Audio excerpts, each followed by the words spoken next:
Thank you, Claudia, for that nice introduction. Thank you for the invitation to be here with you. It's a wonderful session. I really enjoyed Eric's talk. He's a tough act to follow. I'm going to talk, as you heard, a little bit about rigor. Let's see if I can get this right. There we go. Rigor in nutrition and obesity research. This is a very big, hot topic today. And one of the many questions I often get from people who are not so enmeshed in it is this really a big problem? Isn't this a problem only for psychology? Isn't it just that we need to just have another little quick conversation about it? We don't need to really invest in it, and I hope to convince you otherwise. I'm not going to read all of my disclosures and all for you. They're here. More importantly, there's my email address. Feel free to drop me an email, and I'll be glad to send you the slides. So one of the things I want to start off by talking about making mistakes, and that's basically what this talk is going to be about. And I'm going to make some fun of some mistakes that have occurred in the literature, but I want to point out that I'm not just making fun of other people's mistakes, that we're all human, and we all make mistakes, and I make mistakes. And this is from a paper that talked about a mistake I made. So some years ago, and Scott Keith, who was one of my students at the time, we published a paper. And we showed that corrections for self-report bias in BMI and mortality studies didn't necessarily make the results better. And we had used some equations from some other authors listed here. And after our paper came out, I got an email from one of these authors, and they said, we're using the public raw data that you used, the NHANES data, and we can't reproduce your results. Uh-oh. So this is the email you never want to get. So they said, all right, well, we'll take it seriously. So we sent them our code, and we said, send us your code, and we compared our codes, and we were able, because the data were publicly available, to know we were running the same data. And eventually what we figured out is that there was a mistake in their paper such that they hadn't reported their coefficients clearly and accurately. And then my student, in trying to make sense of it, had leapt to an inference about what the coefficients should have been, and he did that incorrectly. And so each of the groups had made a mistake. And so we acknowledged our mistakes. We said, well, let's just get together, and we wrote one paper in which the group of us together corrected all the mistakes in the two papers and published it. And I think it's important to point this out, because I point out that, first of all, everybody makes mistakes, that the availability of public raw data and then the willingness and ability to share code led to the quick and easy detection of the mistake, and that it was a painless correction. It wasn't fun, it was slightly embarrassing, but it was no big deal. There were no recriminations. We had found a mistake, we fixed it. All right, I also want to point out about the idea that these concerns are not new. We often hear the narrative of a crisis. Is there a reproducibility crisis? Is there a replication crisis in science in general, in psychology in particular, in nutrition in particular? And it all depends, I think, on what you mean by a crisis. I think we can mean at least three different things by a crisis. One, we can talk about an imminent system failure. We've got a system that's been working up to date. System is science as a way of knowing, and it's about to fail. I don't think there's any evidence whatsoever that we're facing imminent system failure. The second idea of crisis is that things are changing, things are getting worse. And there, I just don't think we have a lot of really great evidence one way or another. I don't think we've got careful studies over many years that tell us whether science is more or less rigorous today than it was in the past. I'll show you some aspects of that. I think there's a third aspect of crisis, though, that I think we are definitely in. And that is the idea when you simply say, as a society, you know what? The current system is not good enough. We no longer accept it as a sufficiently robust system for dealing with what we want to deal with. And I think that is where we are with rigor in science. I think people have said as a community, you know what? There are problems in the rigor in science. It's no longer acceptable.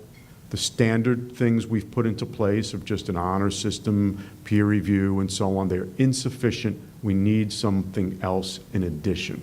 And we'll get to some of that. But I want to talk about this idea of change and point out that I don't think there's a crisis in terms of things being radically different than they are. So today, for example, you probably all heard about the PREDIMED study being retracted last week. Probably one of the largest, most expensive, most important, influential, randomized controlled trials in the field of nutrition. One of the first ones that showed in sort of normal, not people with a severe disease, that a diet could make a difference in a hard endpoint, right? It wasn't just lowering your cholesterol or your blood pressure. This was showing fewer deaths. And that paper has now fallen. It has fallen because John Carlisle showed that the randomization was suspect, and then upon further examination of it, and we'll get to it in more detail, it was found not to be legitimately randomized. So now it was retracted and republished as a non-randomized controlled trial.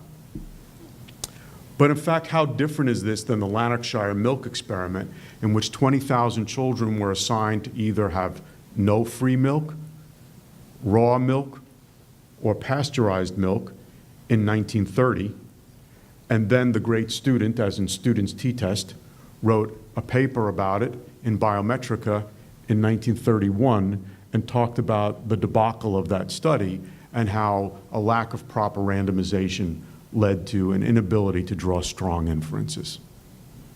Same thing 80 years later, nearly 90.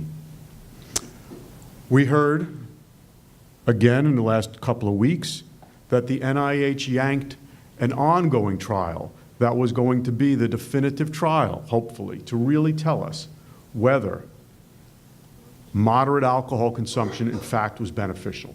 Many people believe it is, based largely on observational epidemiology. We know that the observational epidemiology does not unequivocally tell us cause and effect. And so we're going to do a rigorous randomized controlled trial. Well, some irregularities and procedures occurred. I'm not sure that I actually see the science as bad as some other people saw it as, but politically it became hot. This trial has been stopped, and it's sort of the narrative in the public sphere is NIH scientists were bad, they were in collusion with the alcohol industry, and this was yanked. How different is this than another here? This is written up in Science. This was also written up in Science about 30 years ago. The USDA admits a mistake in doctoring a study about the effects of nutrition programs in WIC. So again, these are not new, that perhaps the government has, in some people's eyes, inappropriately manipulated some of the information around nutrition science. Let's keep going, and here we see that in 2018, Catherine Flegel and colleagues talked about challenges in the use of self-report, in this case self-reported heights and weights, and how they can bias the results of BMI and mortality or obesity and mortality papers. How different is that from 1945 when McHenry et al. Talk about the problems of self-report in nutrition science? And here we have just about, I think less than a year ago, a paper retracted on the gut microbiome. And this was pointing out that there were some problems in the studies. This was a study pointing out that changes in the gut microbiome could have great impact on health, published by an author of a book that was really pushing this kind of gut microbiome-based diet. The study turned out to be a very flawed study. It was retracted.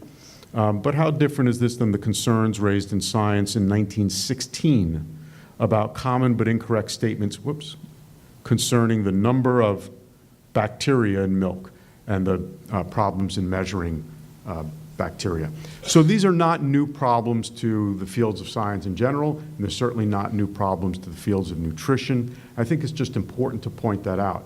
It's not new, but it's time to make them better. All right, so why focus on errors? Well, I think I've already given you some idea. And how did we stumble on this? Well, as many of you know, my group puts out this obesity and energetics offerings every Friday. If you've not signed up for it and you want to, you can just go to this website and sign up for free. And every Friday, you'll get this list of papers. And in putting that list together, my colleagues and I look at the titles of literally hundreds of papers every week. We read the abstracts of a smaller subset of that and read the full papers of an even smaller subset. And what's common is, as I'm sort of doing this every week, I sort of read papers and I ask myself often, gee, this seems funny, could that be true? And then I look a little further and I say, I don't know about this. And I'll often pick up the paper or the abstract and email it to a handful of close colleagues and say, does this make any sense? And what often comes back is, no, this doesn't make any sense. No, this couldn't be true. It's not possible. The math is wrong. It doesn't check with the clinical trials registration. The statistics are wrong. The physics is wrong, and so on. And we started seeing things that were so wrong that we started to write letters. We weren't just talking about a difference of opinion in interpreting something. We're talking about doing the math wrong. And some papers started to get retracted, but it was also interesting how much authors and journals resisted admitting a mistake that was clearly an obvious mistake. And Nature actually got wind of what we were doing and contacted us and said, would you write a paper on this for us? So we did. There's our paper published in Nature a couple of years ago, in which we talked about not only the frequency of these very severe mistakes, but in fact the difficulty in getting fellow scientists and particularly journals to acknowledge that a true invalidating error had occurred. And by invalidating error, I mean an error of sufficient magnitude that it overturns the conclusions of the study, and be willing to correct it.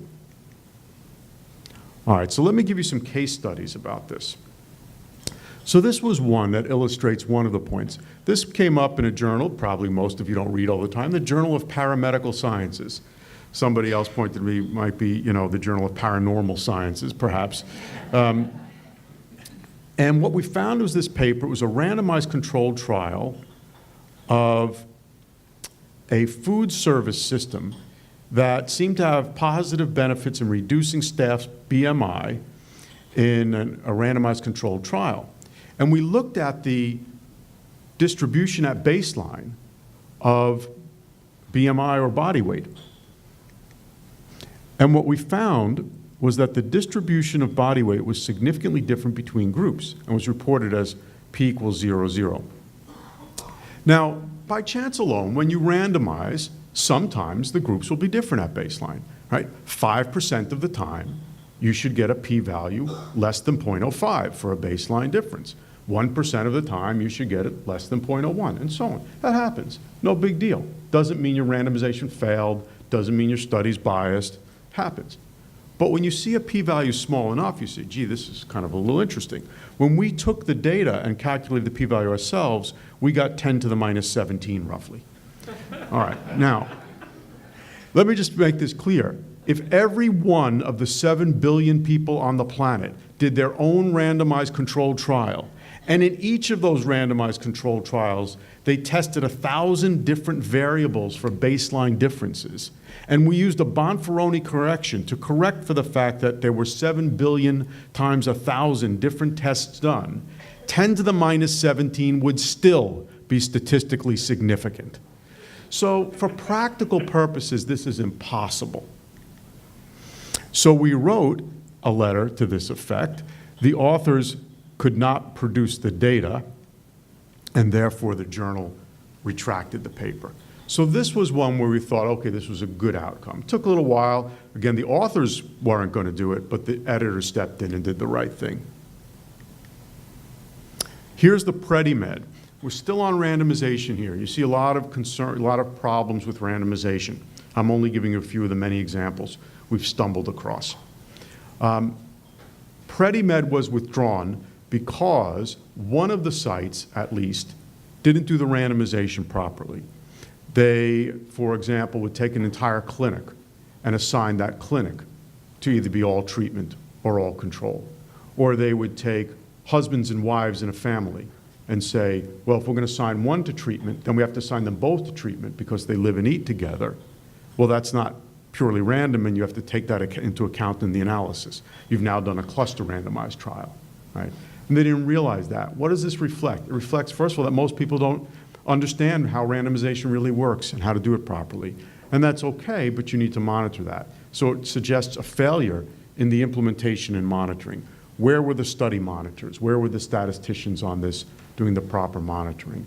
We see this a lot in clinical trials when they're being run by non-statisticians. We see it in animal studies all the time.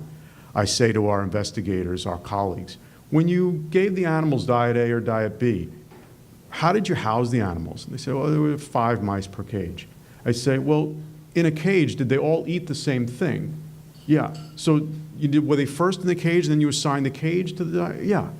I say, so how did you take the cage effect into account in the analysis? They say, cage effect? I'm talking National Academy of Science players. It's just not in their vocabulary, right? We talk about the jargon from earlier. So we need to up our game in terms of helping people understand about randomization. Now we have, unfortunately, again, probably what was the most important randomized controlled trial in nutrition, or at least the most compelling and interesting, now is no longer really considered a pure randomized controlled trial. Misleading visual representations happen a lot. This is from an old book by Darrell Huff, published in the 1950s, called How to Lie with Statistics. It's a fun book. You can read it on a plane in about a half hour. It talks about different visual representations. Here, if you want to explain that, under this policy, money is greater than under that policy, and you make this bag 3 times higher than that bag because it results in 3 times more money, you have to take into account. But that's a 3-dimensional object. That really means that the volume of that bag is 3 cubed times greater. And you're perhaps being misleading by making the height 3 times greater.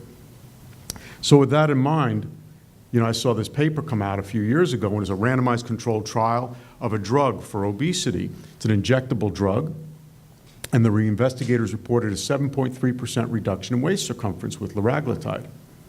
And they had this little cartoon. I'm not animating it here, but if you go on their website, it's animated, and it shows this sort of somewhat obese person, and they take this big syringe and they stick it in themselves and they push it, and then the person starts to shrink until they get down to this size. And I looked at it and I said, that looks like more than 7.3%. So I got my son to get his ruler from school, and we measured it, and it was 11.4%. Then we figured out how to do it with pixels to do it a little more accurately. So I wrote an email to the New England Journal of Medicine, and I said, or a letter, and I said, you guys have exaggerated the effect in this thing you've put out with the paper. And they wrote back and they said, Dr. Allison, you're absolutely right, we did, and we're not going to publish your letter. And I think that's really interesting, because it's not like they're running out of space to publish my letter. It's electronic. I mean, stick it on the website. What does it cost? Why not? This unwillingness to be strict about correcting the scientific record, unwillingness to admit mistakes. So we put it up ourselves in PubMed Commons. Of course, then NIH has now taken down PubMed Commons, but somebody else imported it all into PubPeer, so you can still go look at our little letter if you want. Here's another one that came up. This one reflects, I think, the problem of lack of mathematical thinking. This paper came out on kids' meals. People had said, well, if you put out a policy that reduces the number of calories in kids' meals by this much, you'll get some weight loss. And they project, the average kid eats this many fast food kids' meals a week, and there's this many calorie differences, and they did a little math, and they came up with this.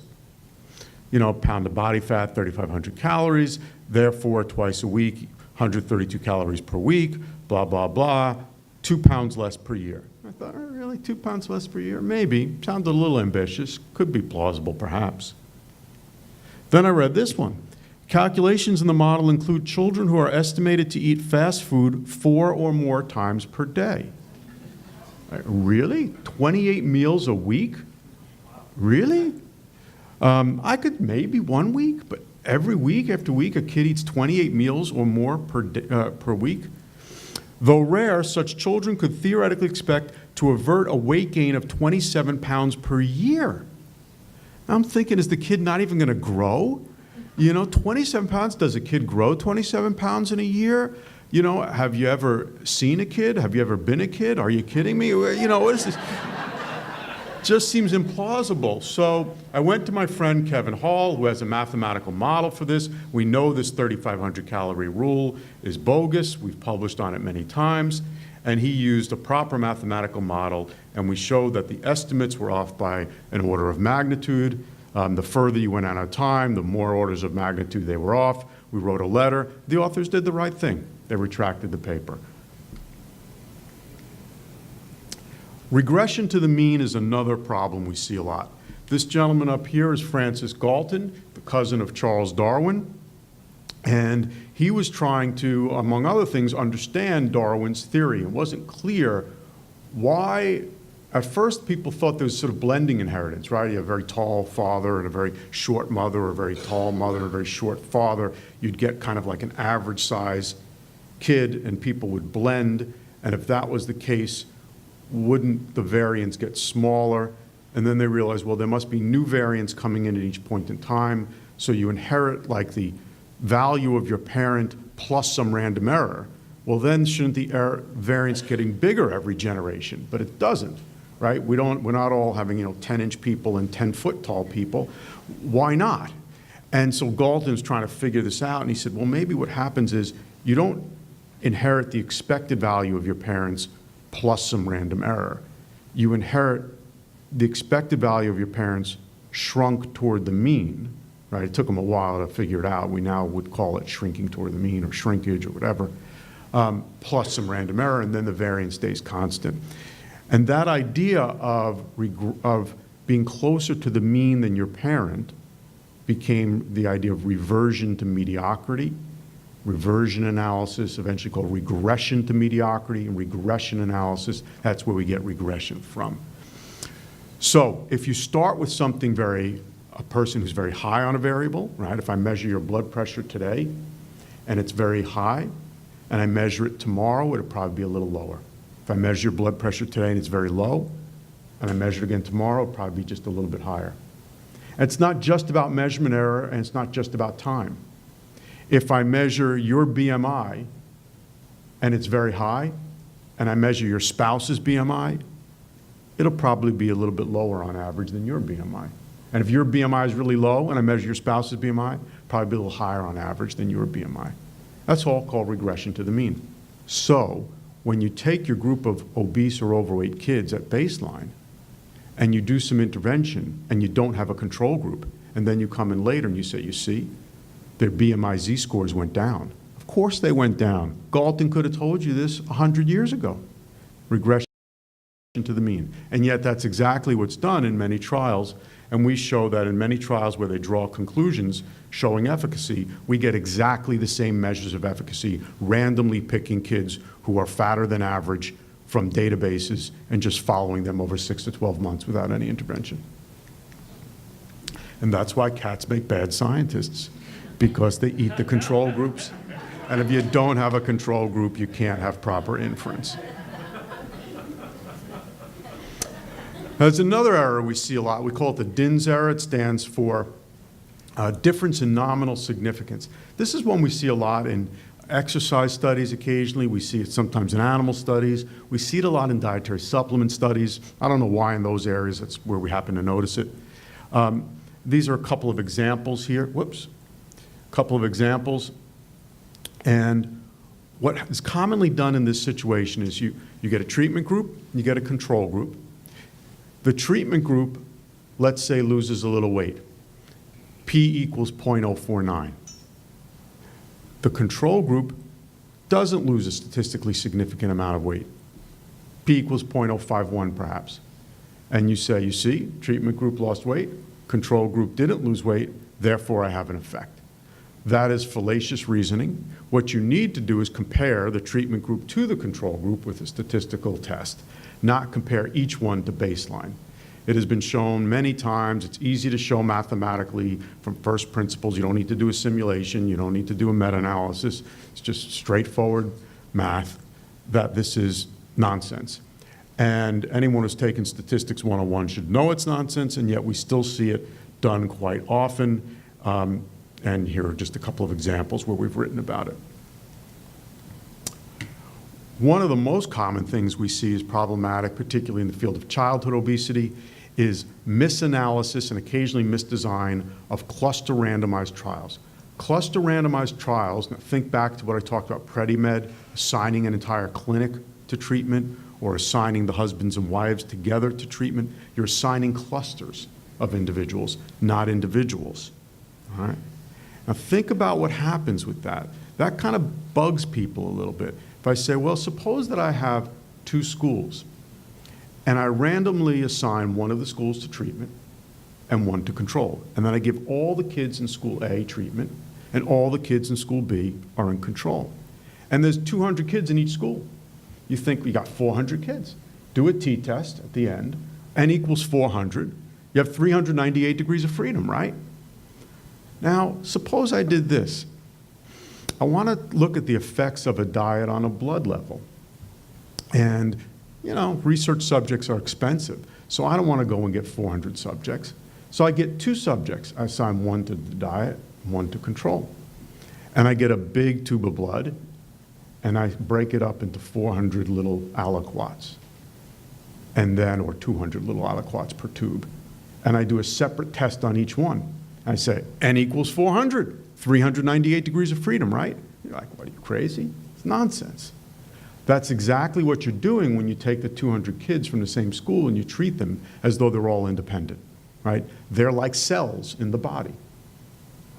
So we do cluster randomized trials all the time when we deal with biological organisms that have multiple cells. Each cell is like a little individual, but we don't analyze it that way. Nobody thinks about it. But somehow when it's kids in schools or patients in clinics, it boggles people's minds a little bit. So we wrote this paper in which we talked about how commonly these are misanalyzed. And I'll give you some examples here, or at least an example. This was from a paper recently we wrote about, and I think it points out 2 things. One is the persistent confusion or disregard for proper analysis in cluster randomized trials. The other is the resistance to being willing to admit and correct a mistake. So a paper came out, I talked about this at dinner a little bit last night, lots of fanfare. And this paper, with several press releases, an audio podcast in the journal, pointed out that gardening was effective in reducing obesity levels in children. And this is sort of one of those things where, you know, you just look at it and you start to think mathematically, which I think is real important, and you think, how much energy could a kid be spending in gardening? Probably not enough to have a huge impact on weight, particularly then when you start to think about non-adherence, averaged over many kids, so on. Doesn't seem that plausible. Well, maybe there's some other effect other than the energy expended in gardening. What would that effect be? What would the mechanism be? Going back to Eric's ideas. You know, is there a plausible mechanism? Wasn't that plausible to me? So I looked it up. First of all, it wasn't a gardening intervention, despite the fact that that was what was talked about. It was a multi-component intervention of which gardening was one piece. So you can't, even if it was effective, say it was gardening that had the effect.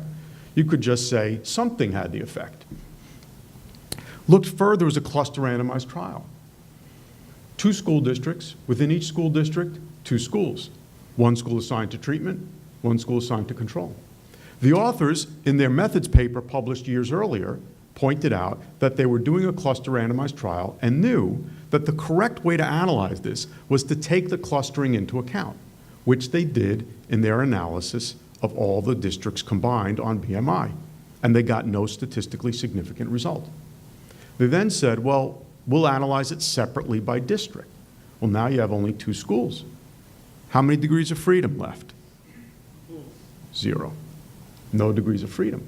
How do you even do a test? The right answer is you can't. The wrong answer is forget that you did a cluster randomized trial and analyze each kid as though they're a unique individual. That's what was done. We wrote a letter with several statisticians from several different universities, got together and said, this is just completely fallacious. These are incorrect analyses. There's no evidence whatsoever in this paper for an intervention effect, and you should correct or retract this paper. The authors wrote back and said, although we appreciate their, meaning our, expertise, we respectfully submit that they may not be fully familiar with the challenges of designing and implementing community nutrition education interventions in kindergarten through 6th grade, which I agree, I am not fully familiar with the challenges of that. And what in heaven's name has that got to do with the incorrectness of your statistical analysis? You know, there's this great saying by a songwriter named Eric Church, you know, living in the South for several years now, I've come to really like that kind of music. And Eric Church in his country music has a song called I Learned That from a 3-year-old. He says, when you're wrong, you should just say so. I learned that from a 3-year-old. So we need to work on that a little bit in our field. And this was also illustrated here, where we pointed out a paper had published some methodologic guidelines on a cluster randomized trial design analysis.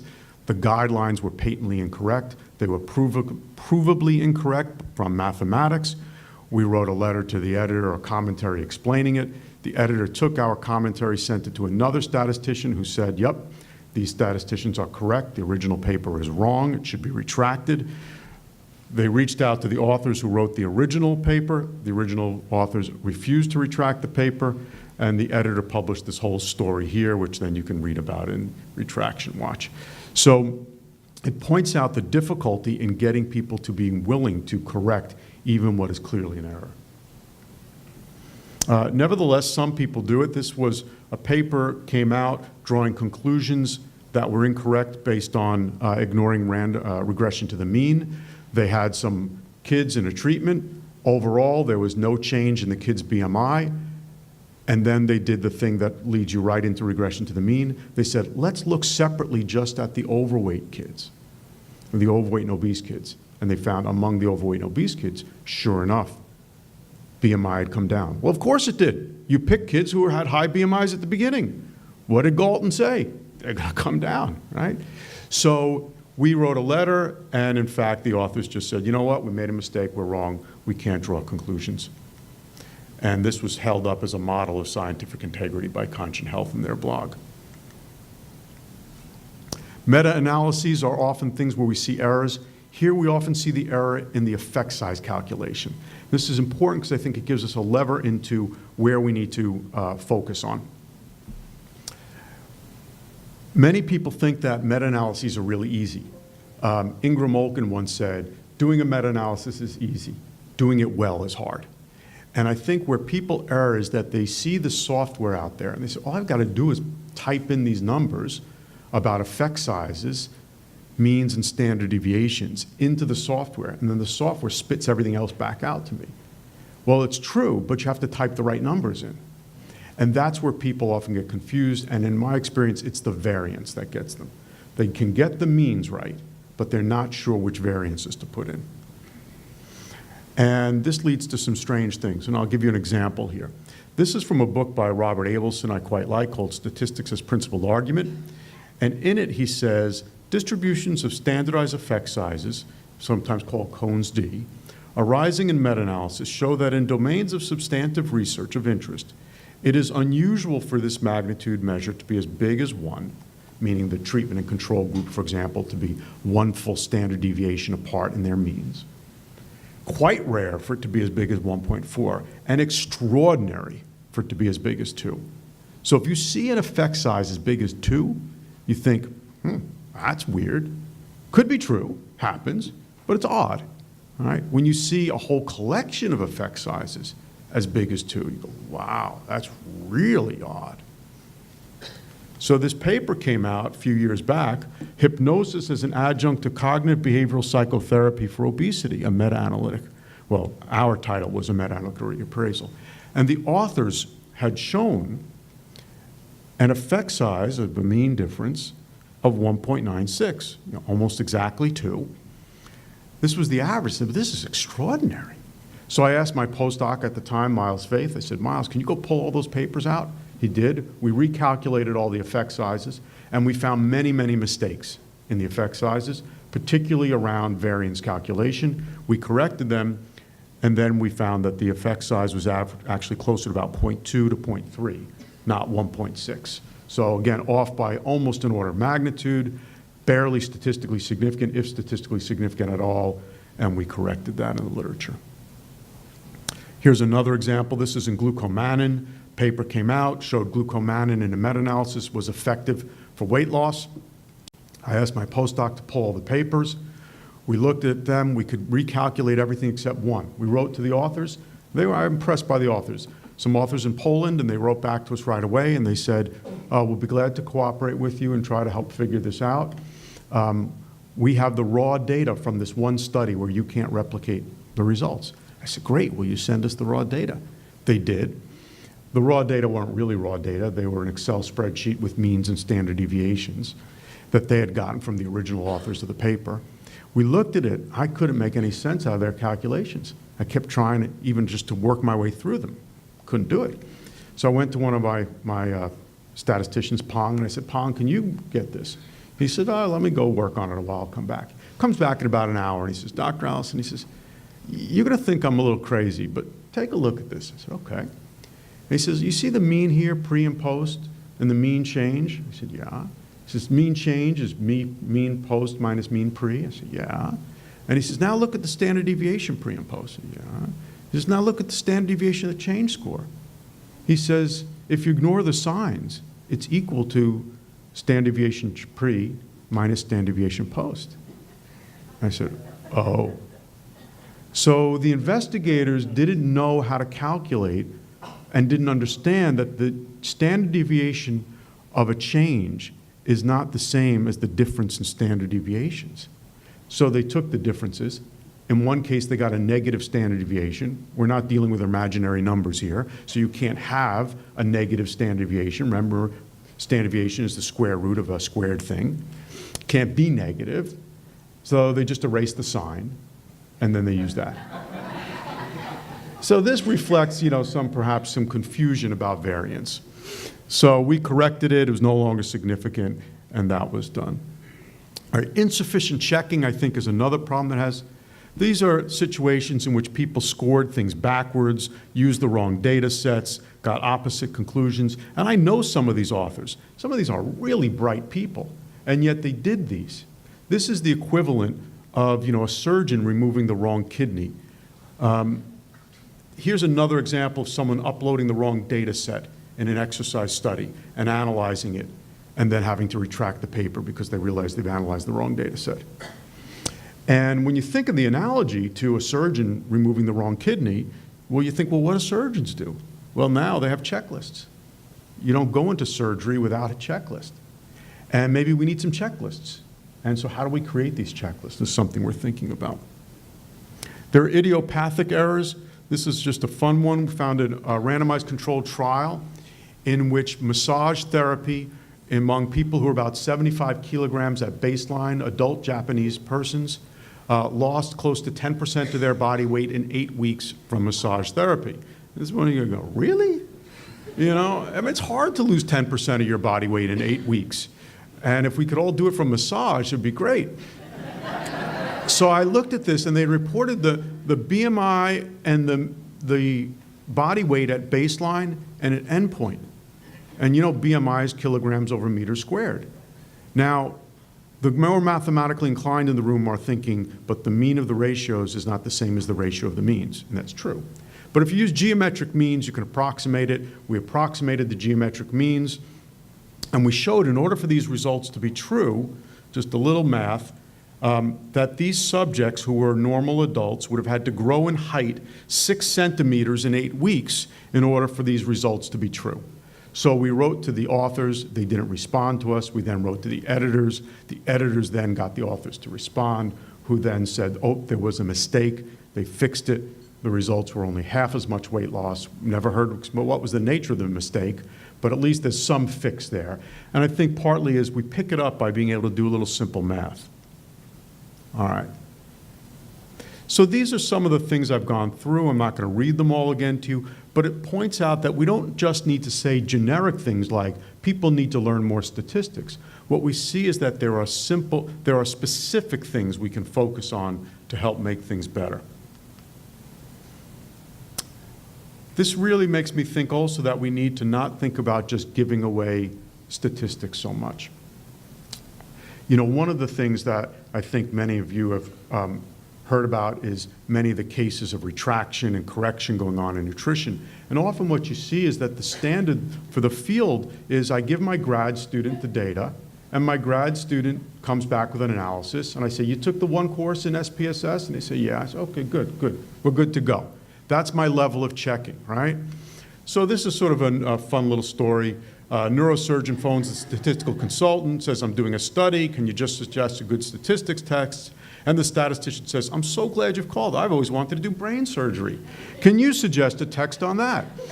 You know, now, I know I took shop in high school, and I learned how a combustion engine works, and I understand how a combustion engine works. It's not that complicated. I actually even took a little one apart in shop class 30 years ago and put it back together and so on. Do you want me to be the person who's checking your 747 before you fly home today? Probably not, even though I got the general idea of it. You probably would like to have a professional person doing this. Why do we deal with our statistics differently? And so just to wrap up, I think raw data sharing, as I've pointed out earlier, is a way that we can get things fixed and corrected better. This is an example in which we've gotten a paper on flaxseed retracted and corrected because the raw data were publicly available. I think that we want to think about the whole workflow of data from designing the study all the way to interpreting the study, and then every step along the way, we can start to think about promoting a culture and identity of truth. Right? If you were to ask a lot of public health people and you'd say to them, what's the most important thing? You're a public health person, you're a professor of public health. What's really vital? It'd be interesting what people say. Some people would say, help people be healthier, right? A public health professor, make people healthier, make the public's health better. Beneficence, help people. Some other people would say, I'm a scholar, pursue the truth. That's the one thing that's uncompromisable. Well, those are two different things. Now, they're not necessarily incompatible, but there's sometimes some tension. What if you had a study that was aimed at preventing smoking in kids, and you thought it was a really good idea, and you wanted to get it out there, and you did a big, expensive trial, and guess what? P was 0.07. You can't really say it's statistically significant. Would you bend it a little? Would you go back and p-hack? Would you keep analyzing until you got something better? Because you said, but this is important. We don't want people to abandon this trial, right? You heard Eric's discomfort with this idea of Fitbits don't work. He's saying, don't abandon it. Could be that some of these monitoring devices work under some circumstances for some people, which of course is true. They might. You see that tension about not wanting to say things are negative. But where's also the commitment to telling the truth? And I think we need to really promote this. You hear about Robert Wood Johnson, right? Culture of health. Where's the culture of truth? I think we in academia need to start using that phrase and talking about promoting a culture of truth. And here are the other things you need to do all along each step in the path. I think we need to be working on these things.